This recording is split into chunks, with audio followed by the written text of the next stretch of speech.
a different direction from the mouth.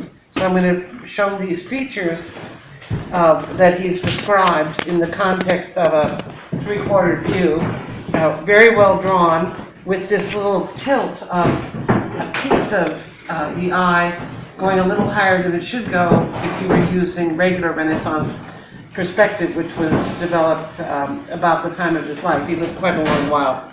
So the mouth is going straight across, and there's a line that's drawn in the middle, and then the shape of the mouth shows us it's three-quarter, and the lower lid is tilting three-quarter too, and then we have a center line at the jaw, and these are all forms that are very important in drawing a face, and that anyone who's a practice drawer would be looking for and doing, and they're used to fit the face into a context of design and silhouette and events that are beyond even the shape of the face. That is, these large masses of black or dark hair, whichever color it is, going off to the side and being read by the viewer as a shape with the hat too. So we see, and the bangs. So we see surrounding him a little slit of white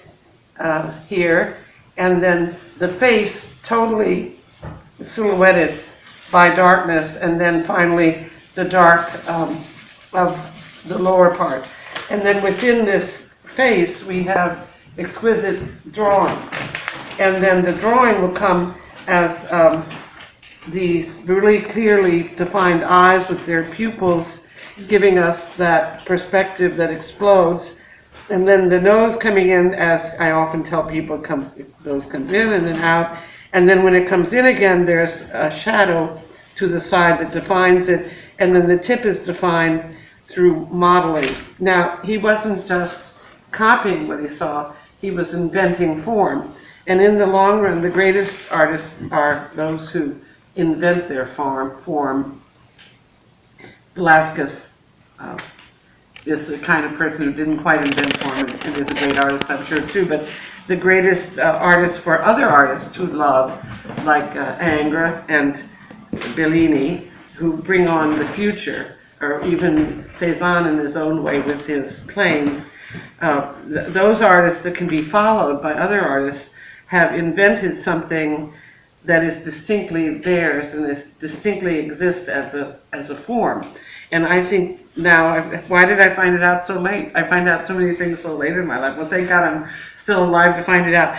Bellini has this ability, and he did change throughout his life and adjust to things that were happening, but the most important things happened at a certain point where the pre-Raphaelites found that phase of his life and were inspired to do their work. This is another Bellini painting.